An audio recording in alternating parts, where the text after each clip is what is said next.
네, 그러면 우리 박병창 이사님 네. 모시고 또 오늘 시장 이야기 좀 나눠보겠습니다. 어서 오십시오, 이사님. 어서 오세요. 예, 안녕하십니까. 네, 아유 저희가 좀 늦었네요. 자, 향 어떠세요, 이 스튜디오? 은은하게 좀 있네요. 아, 그렇습니다. 반얀트리 향 좋죠. 아, 반얀트리 향. 예. 아시는군요. 예, 뭐 많이 가봤습니다. 많이 가봤어요? 많이 가보죠. 어떻게? 많잖아요. 전 세계 제일 많잖아요. 비싸서 못 간. 박병창 이사님, 달리 보입니다. 아니 환율이 우리보다 낮은 데 가면 됩니다.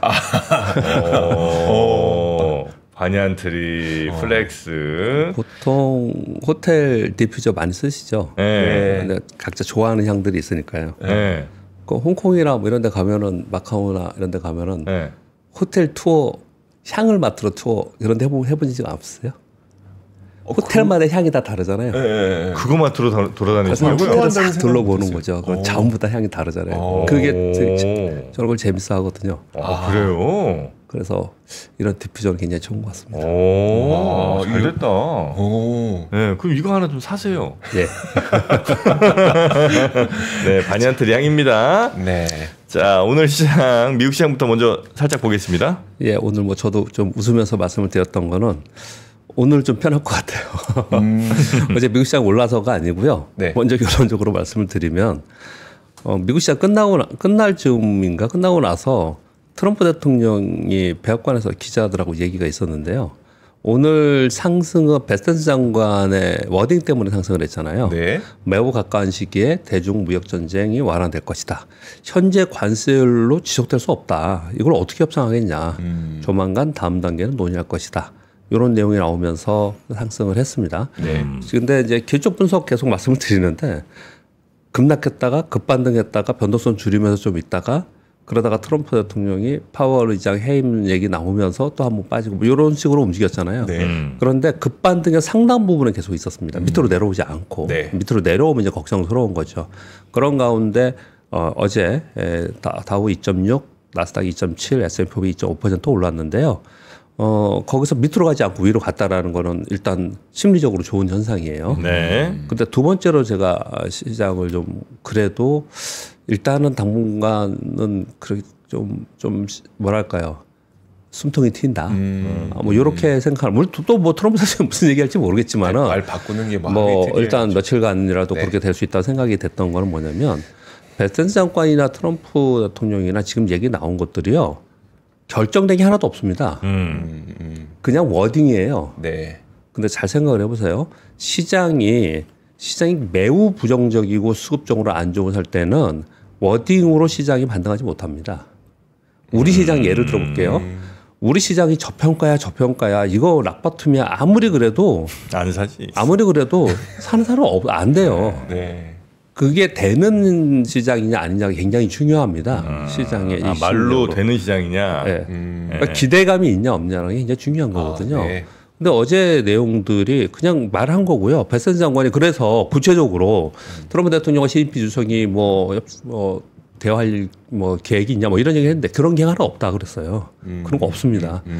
구체적 일정 없다고 얘기를 했거든요. 근데도 시장이 반응을 했다라는 것은 시장이 기대감이 있다라는 거예요.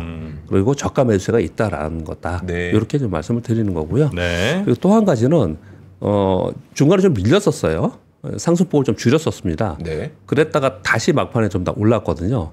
그래서 시간 외에서 오늘 지금 보면 엔비디아 2%, 테슬라 4.6%, 애플 3.4%, 그리고 뭐 아마존, 메타 이런 거는 한 3%씩 올랐잖아요. 네. 지금 보시면 시간에서 다 3%씩 올라가고 있습니다.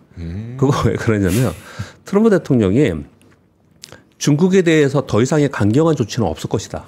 백악관의 기자들 기자회견에서 더 이상 강경한 조치는 없을 것이고 그리고 시장을 어저께 끌어내렸던 파월 의장의 해임의 의도가 없다.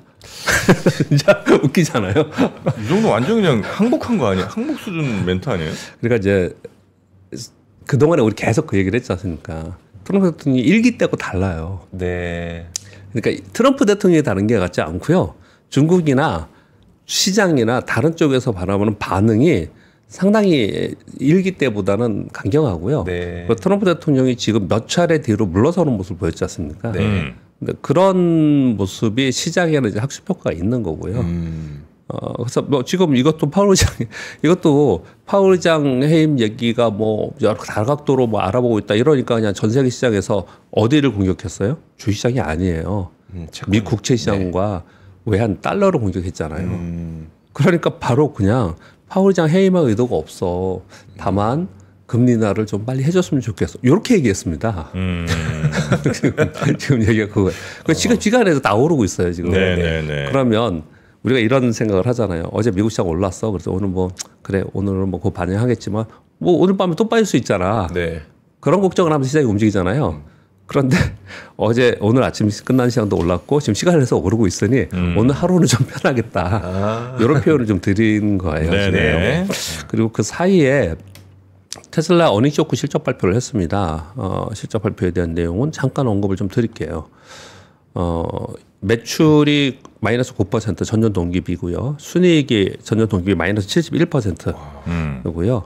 4억 달러 정도 됩니다. 그러니까 멀티플 상당히 높은 거죠. 마이너스 테슬라에 대한 71%. 그러니까 테슬라에 대한 기대감이 상당히 있는 겁니다. 예. 영업이익률이 2.1%예요. 전년 동기가 5.5%고 직전이 6.2%예요. 네. 진짜 안 좋죠. 예. 그리고 이제 실적 발표하면서 얘기하는 게 차량 인도 부진이 있었고 4개 공장에서 지냈는데 신제품 차량의 평균 판매 가격이 인하됐다. 이런 얘기를 썼거든요. 그런데 지금 테슬라가 본장에서 4.6% 올랐고요. 지금 시간에서 5% 오르고 있습니다. 그러면 이렇게 볼 수 있죠. 이게 선반영됐기 때문에 그러느냐. 아니면 테슬라에 대한 장기 성장성을 기대하는 게 여전히 있기 때문에 그러느냐. 네. 아니면 시장이 지금 반등했잖아요. 시장이 세게 올랐고 시간에서도 다른 것 다 오르고 있잖아요. 네. 시장의 영향이냐 여러 가지를 볼 수가 있지 않습니까? 근데 그 중에 또 한 가지 여기 써오질 않았는데 하나는 뭐냐면 테슬라의 현재 주가 위치입니다. 현재 테슬라의 주가 위치는 100% 올랐다 50% 마이너스 나서 원위치입니다. 네. 트럼프 대통령의 취임 확정된 그 가격까지 지금 다시 내려와 있는 상황인 거거든요. 그러니까 지금 가격에서는 저가 매수 심리가 다 있는 거예요. 그러면서 테슬라에 대해서 끊임없이 얘기하는 건 뭐냐면 지금은 여러 가지 정책 이유나 그리고 정책적 이유에서 이런 분위기가 있는데 장기적으로 테슬라의 성장성에 대해서는 기대를 한다라는 얘기 계속 하고 있거든요. 네. 그런데 월가 IB들은 지금 테슬라의 목표 주가는 거의 대부분 하향하고 있어요. 하향하고 있는 상황이지만 테슬라에 대한 장기 기대는 여전히 있는 상황인 거고 그래서 어제도 요 말씀을 드렸잖아요. 테슬라는 지금 정치권에서 다시 나와서 다시 일론 머스크가 네. 다시 테슬라의 CEO로 돌아와라 이런 얘기를 지금 하고 있는 상황이지 않습니까? 네. 이제 그런 것들 때문에 지금 이런 거지 테슬라의 성장성에 대해서 의심하는 이런 부분은 아니고 그래서 단기적으로 악재이고 중장기적으로 성장성은 있다 이렇게 표현을 계속 하고 있는 거예요. 테슬라에 대해서 우리 테슬라 제일 많이 사지 않았습니까? 우리나라의 개인 투자자들도요. 네. 근데 그런 분들도 거의 대부분 그런 기대를 갖고 있을 거예요. 전에 정프로님이 저한테 질문을 주시기를 사고 나서 좀 올랐었잖아요. 테슬라 네, 그때. 네. 요거 팔아야 되느냐 안 해야 되느냐의 선택의 문제에 있어서는 네. 단기적으로 밑으로 들어가서 소위 그 체리 피킹을 하려고 했던 사람들은 팔고 다시 보는 거지만 네. 테슬라라는 기업을 보고 가는 사람들은 요거 좀 올라왔다고 움직이는 부분은 아니잖아요. 테슬라는 지금 그런 상태다라고 설명을 좀 드리겠습니다. 지금 왜 테슬라까지 설명을 드리냐면 지금 이런 상황인데도 불구하고 테슬라가 시간에 5% 오르고 이러고 있거든요. 네. 그러니까 지금 마지막에 트럼프 대통령의 두 가지의 악재가 남아 있는 지금 최근에 이번 주 내내 움직였던 것은 파월 의장에 대한 즉 연준에 대해서 지금 미 행정부에서 얘기하는 부분들 이 부분에 대해서 트럼프 대통령이 직접 파월 의장 해임할 의도가 없다. 다만 금리나 좀 해줬으면 좋겠어. 네. 이렇게 해서 그걸 넘어가는 상황이 좀 해소가 되는 상황이 된 거고요. 그리고 중국에 대해서 더 이상 강경한 조치가 없을 것이다. 그러니까 이 이상은 없을 것이다라는 얘기를 계속 하고 있는 상황이라서 시장은 거기에 화답을 하면서 오늘 시장도 올랐고 시간에서도 올라가고 있는 네. 상황입니다. 근데 뭐 이 상태에서 그러면은 계속 저점 찍고 계속 추세적으로 상승하느냐 그렇게까지는 시장에서 보지는 않습니다. 네. 여전히 경기에 대한 불확실성, 경기에 대해서 침체 불확실성이 계속 있는 상태고 그래서 지금 나오는 뉴스 보도들은 좋지 않은 뉴스가 훨씬 많아요. 네. 많은데 오늘 하루는 시장이 좀 반등할 만한 그런 워딩과 뉴스들이 많이 나왔다. 네. 그렇게 설명드리겠습니다. 네. 어제 우리 시장이 마이너스 0.07% 하락, 코스닥이 플러스 0.09% 상승했거든요. 우리 시장 보면서 어떤 느낌을 드세요? 전 진짜 세다. 제가 여기다가 우리 네. 시장이 대형주들은 밋밋한 흐름이라고 했거든요. 밋밋한 게 센 거예요, 지금 우리 시장이. 네. 밋밋한 게. 미국이 3%씩 하락하고 나스닥 3% 하락하는데 네. 우리 시장이 보합이야. 막 장중에 플러스야. 네. 이런 적이 우리가 최근에 몇 수년간 봤습니까? 없었죠. 그렇지 안 그랬잖아요. 그 우리 시장이 상대적으로는 지금 이런 강세를 상대 강세를 보이고 있는데요. 그 이유는 뭐 좀 이따 말씀을 드리겠지만 지금 말씀을 좀 드리면요. 일단 미국 시장 대비 상대적 안정성을 좀 보이고 있는 이유는 첫 번째 수급적 이유에서 외국인들의 순매도 규모가 줄어든다 말씀드렸잖아요. 여전히 매도를 하고 있습니다. 어제도 2,400억 매도를 했어요. 근데 조 단위로 매도를 좀 한 상황이었거든요. 한 지난 4월 2일 2주 동안. 이게 좀 줄어든 상황인데 이거보다 더 중요한 건 뭐냐면요. 외국인들 선물 있잖아요. 선물 매도 포지션들을 외국인들은 그냥 주식처럼 무한정 어떤 기간 동안 계속 사고 계속 팔고 이러지 않아요. 왜? 선물은 만기가 있기 때문에 그렇습니다. 네. 선물은 만기가 있는 상품이에요. 만기가 그냥 청산되는 겁니다. 롤오버를 하긴 하지만. 그래서 포지션을 매도 포지션을 일정 부분까지 딱 채우면 그 이상 하지 못해요. 하지 못한다는 게 뭐 법률적 규제로 뭐 못한다 이런 게 아니고 자기들이 더 이상 그 한쪽 방향으로 리스크를 그렇게 막 노출시키지 않는다는 네, 얘기예요. 그러니까 매도를 일정 부분 해놓고 또 매수도 막 좋을 때는 일정 부분 하면 거기서 멈추고 이러거든요. 근데 선물은 이미 이번 주에 지금 오늘 수요일이지 않습니까? 오늘 한 이틀 동안 매수예요. 쇼커버를 하고 있다라는 거예요. 네. 그래서 외국인들의 수급에서 다소 좀 매도의 강도가 약해졌다라는 부분들을 말씀드리는 거고요. 그리고 요즘 시장 보면은 이제 대선 정책이나 이런 부분들에서 계속 네. 종목들이 움직이고 있지 않습니까? 그래서 그런 종목들이 시총이 좀 올라오면서 좋은 모습을 나타내고 있는 거고요. 또 한 가지는 우리나라의 정책, 금리 정책도 그렇고 우리나라의 정책에 대해서 가장 불신하는 게 우리나라 투자자들이에요. 사실 따지고 보면 그래요. 별로 신경 안 쓰고 그냥 테마만 움직이지 그렇게 신경 안 쓰잖아요. 그런데 어떤 뭐라고 뭐죠? 어떤 정당 네. 갑자기 생각이 안 나요. 어떤 정당의 어떤 대통령이 되든 간에 이후에는 그동안에 못했던 아무것도 안 했던 그런 정책들 경기 확장 정책이나 금리 인하 정책 그리고 지금 얘기하는 밸류업 정책 네. 이 하반기에는 강하게 나올 가능성이 상당히 높다라는 얘기들을 시장에서 기대를 하고 있는 거예요. 네, 그런 부분들이 우리 시장이 상대적으로 좀 강한 모습을 나타내고 있다. 이렇게 생각을 좀 하고 있고요. 근데 또 어떤 사람은 제가 이렇게 보니까 자료들도 저도 읽어보고 그러거든요. 어떤 사람들 이런 생각에 말을 하는 사람도 있더라고요. 미국이 변동성이 굉장히 크잖아요. 우리는 지금 현재는 버티고 있지 않습니까? 이러다가 미국 시장이 있다가 뭐 경기 침체되거나 뭐 이런 또 지표들이 나오고 이러면서 미국이 훅 무너지면 우리는 한꺼번에 빠질 거야. 이런 사람들도 있어요. 사실. 그런데 내부적 수급적 요인으로 인해서 우리 시장이 현재는 이런 상황이다라고 정도만 생각하시면 될 것 같습니다. 네. 여하튼 우리 시장도 미국의 큰 폭 하락을 본고 출발했지만 우리 시장은 어저께 상당히 양호한 마감을 좀 했습니다. 대형주들은 밋밋한 흐름이다 좀 말씀드렸는데 이슈별로 그리고 테마 종목들이 굉장히 강했습니다. 대선 정책 테마가 있었는데 어제 태양광하고 풍력이 많이 올랐는데요. 네. 대선 정책들이 나오면서 이쪽이 좀 올랐거든요. 그런데 어제 태양광에는 한 가지 뉴스가 더 있었죠. 그래서 어제 태양광이 제일 강했습니다. 그것은 아까 공 기자님 전해주시던데 동남아 관세. 예. 네. 미국이 동남아 4개국 태양광 제품에 최고 3,521포인트 1% 관세를 부과한다라는 건 아예 그냥 못하게 한다라는 건데 네. 근데 이 내용은 그들은 왜 이렇게 하는가는 이해가 되죠. 그냥 미국 상무부에서 발표입니다. 미국 보조금으로 중국의 보조금으로 태양광 덤핑이 일어나고 있어 시장 교란이 되고 있다. 이 얘기는요 이번에 나온 얘기가 아닙니다. 그렇죠. 네. 지난 수년 거의 10년 동안 얘기 나오는 네. 얘기입니다. 이 얘기는요. 중국이 태양광 보조금으로 인해서 전 세계 태양광 시장을 다 죽였습니다. 그래서 한마디로 표현하면. 예. 유럽에서는 나무보다 태양광이 싸서 펜스 대신 태양광 패널로 맞아요. 담벼락 세우고 막 이랬었잖아요. 그런 이제 그렇다라고 이제 얘기를 하면서 지금 미국의 태양광 시장이 중국산 점유율이 70%라는 거예요. 이게 다 어디서 들어오냐? 중국으로 또 곧바로 들어오려면 이제 관세를 부여받기 때문에 우회에서 들어온다는 얘기예요. 말레이시아, 베트남, 캄보디아, 태국 딱 지명을 해서 중국 제품의 우회 경로인 동남아 제품의 최고 3,500% 이상의 관세를 부과하겠다. 얘기가 나온 거거든요. 그럼 당연히 우리는 상대 수혜를 받겠죠. 그래서 네. 어제 우리 시장에서 태양광이 굉장히 강한 테마를 이뤘고요. 그런 가운데 이제 대선 정책이 같이 나왔습니다. 신재생 에너지에 대한 네. 대선 정책들이. 그래서 이쪽이 진짜 오랜만입니다. 그럼 풍력 태양광은요. 한 4, 5년 만에 오르는 거예요. 4, 5년 만에.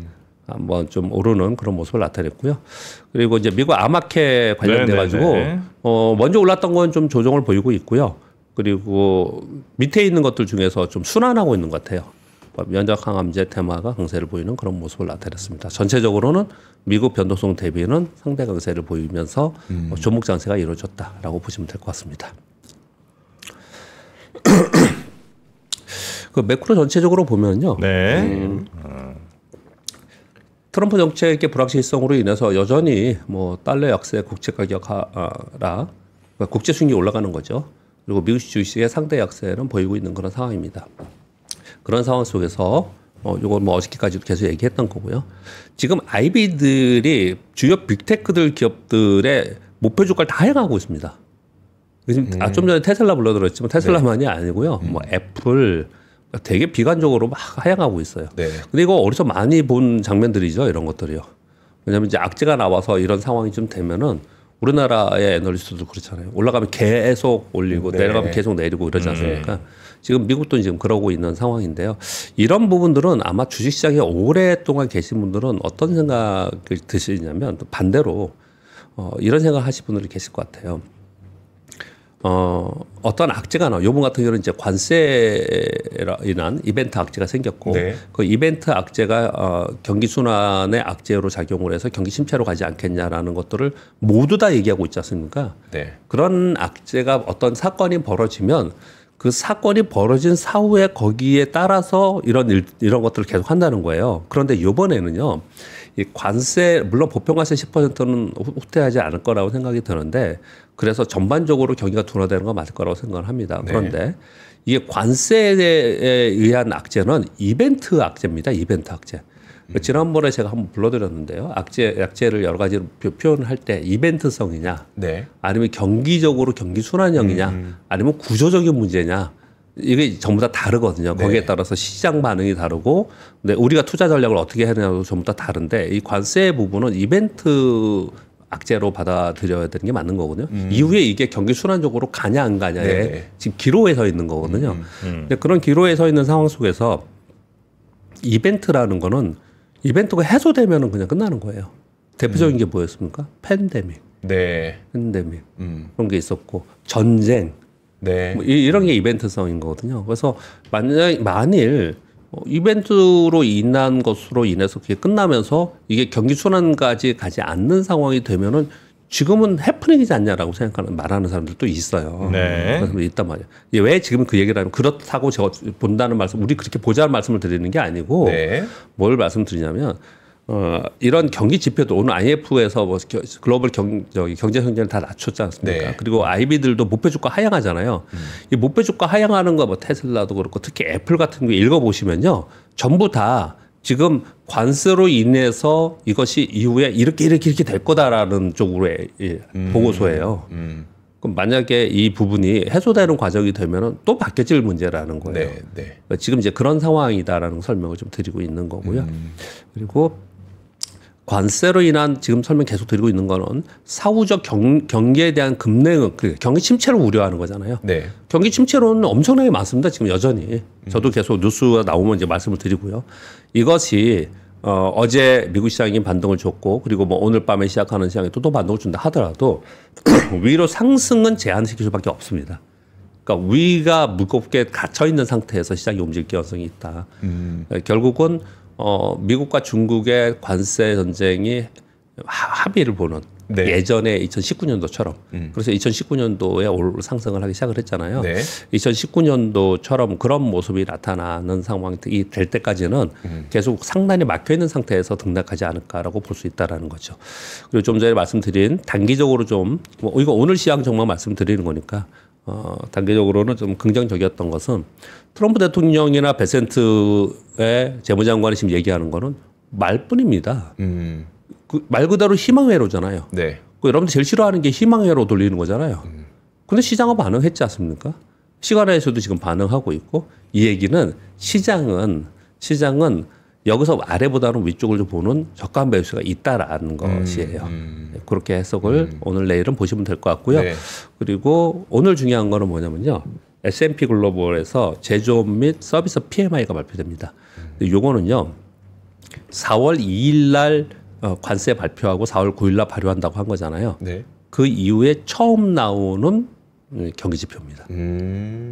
그래서 이걸 되게 중요하게 이번에 생각할 가능성이 높아요. 네. 설문이니까 즉각적으로 그 담당자들이 느끼고 있겠네요. 그렇죠, 그렇죠. 그 마음을 네, 바로 네. 볼 수 있겠네요. 네, 오늘은 이걸 좀 관심 있게 보시면 될 것 같습니다. 네. 자, 뉴스들 몇 개 좀 보겠습니다. 예. 희한하게 또 시장이 상승하는 구간에서 물론 이런 내용들 때문에 시장이 좀 상승을 했겠지만 긍정적인 뉴스가 몇 가지가 있었습니다. 일본 뉴스도 긍정적인 뉴스였습니다. 푸틴 대통령이 국영TV에 인터뷰를 하면서 자국에 우크라이나와 양자회담에 열려 있다. 평화 이니셔티브에 항상 긍정적이고 우크라 정권도 같은 생각이길 바란다. 그래서 이 얘기는 무슨 얘기냐면요. 우크라이나 러시아 우크라이나 전쟁 시작 후에 처음으로 직접 대화를 제안한 겁니다. 푸틴 대통령이 한 건 한 번도 없었어요. 푸틴 대통령이 처음으로 제안을 한 거예요. 네. 그러니까 젤렌스키 대통령도 어떤 대화에도 준비되어 있다. 이렇게 지금 화답을 좀 한 상태거든요. 네. 이것을 이제 이 뒤에 설명을 어떻게 하고 있냐면 트럼프의 압박에 의해서 이렇게 지금 되고 있지 않냐 이런 얘기를 좀 하고 있는 그런 상황입니다. 이것은 이번 관세로 인한 관세를 통한 무역 전쟁이 끝나고 나서 트럼프 대통령의 하반기에 가장 큰 아마 정책은 이 종전에 관련한 것과 그리고 금융 완화 정책, 감세 정책 이게 이제 대두될 가능성이 있습니다. 그래서 여전히 요건 계속해서 관심을 가져야 되지 않겠냐 생각합니다. 유가가 내려서 그런 거 아닐까요? 네. 유가가 내려서 그런 거 그렇죠. 아닐까요? 그렇죠. 예전에도 그랬습니다. 유가가 많이 떨어지면은 돈 없다. 영향이 있습니다. 예, 그만해야 되겠다. 예, 그러면 다시 유가가 다시 $100 올라가면 전쟁 하다가 또 망창 떨어지면은 그러면은 또 다시 예전에 역사적으로 그랬죠. 네. 이번 뉴스는 그냥 여러분 보도 보시면 있는데요. 푸틴이 이란과 역대 가장 강력한 국방 협력을 포함한 20년간 전략적 협력 관계를 체결했다라는 보도가 좀 하나 있었습니다. 그러니까 여전히 한쪽으로는 미국하고 협상을 하면서 이란하고도 또 이런 협력 관계 협상 체결도 하고 막 이러고 있는 상황이에요. 그래서 이거는 왜 가져왔냐면요. 지금 현재 이게 우리 주식시장에 직접적인 영향이 아니지만은 왜 가져왔냐면요. 미국이 지금 이란하고도 복잡해요, 되게. 네. 여기하고도요. 그래서 지금 관세 때문에 이런 얘기를 하고 있지 않지만 계속해서 흐름을 좀 파악하자는 의미로 가져왔습니다. 그리고 4번도 전해드렸고요. 5번 공 기자님이 좀 긴 시간 동안 설명을 드리던데요. 중국이 자국 히토류를 쓴 제품에 미국에 수출하지 말라라고 우리나라 기업에 공문을 보냈다라는 해당 기업 공문을 받았다는 뉴스가 좀 나와 있습니다. 근데 요거는요, 이제 미국의 제3국 수출을 통제한다는 것에 맞대응하는 거죠. 똑같이 지금 중국은 지금 미국하고 똑같이 하고 있어요. 지금 미국이 이제 협상을 하는 데 있어서 협상 대상국에 미국이 예를 들어서 한국이다 그러면 한국에 중국과 관계해서 이런 거 하지 말라 이런 걸 지금 넣는다는 얘기를 하는 거잖아요. 네. 블룸버그의 뉴스가 나온 거예요. 이제 그런 부분에 대해서 이제 막대응을 하고 있는 건데 중국산 히토류를 사용해서 생산한 제품을 미국 군수업체에 수출하면 그 기업에 제재하겠다라는 이제 공문을 전달했다는 건데요. 이거는 이제 더 확산되지 말아야 됩니다. 이게 왜 걱정이 되는 거냐면요. 네. 그나마 우리 시장을 지금 잘 버티고 있는 쪽이 어디냐면은 방위산업 쪽이나 뭐 몇 개 좀 뭐 있는데 시가총액도 좀 올라갔고요. 네. 근데 지금 여기에 들어가는 품목들이 리스트가 그 보도에 보시면 좀 나와 있는데요. 방위산업에 있고 전력기기, 네. 전력기기도 있고요, 자동차에도 있고, 하여튼 뭐 안 들어간 데가 별로 없습니다. 네. 그리고 제약 바이오도 있고 거의 대부분의 이 히토류가 들어가 있는 제품들이라서 이 부분에 대해서는 빨리 미국하고 중국하고 협상을 하고 그래서 우리도 이게 좀 없어져야 되는 네. 그래서 걱정거리 이게 부각이 되면 걱정이 되는 그런 상황이 좀 되고 있습니다.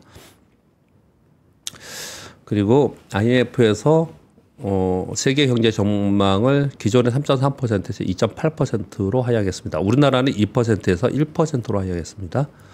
그리고 미국은 2.7에서 1.8% 큰 폭으로 하향했고요. 중국도 4.6에서 4%로 하향했고요.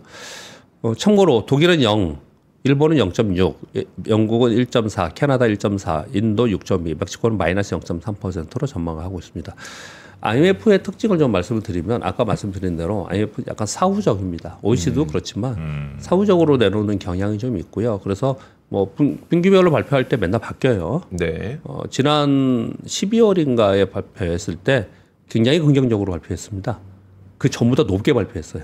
그랬어요? 예, 예. 그랬는데 이번에 이제 관세 부과하고 나서 또 다 낮췄습니다. 이제 그런 특징이 하나 있다는 걸 말씀을 드리는 거고요. 그리고 또 한 가지는 IMF가 다른 데서 내놓는 지표 이 전망보다 좀 더 긍정적으로 합니다. 조금 더, 좀 더.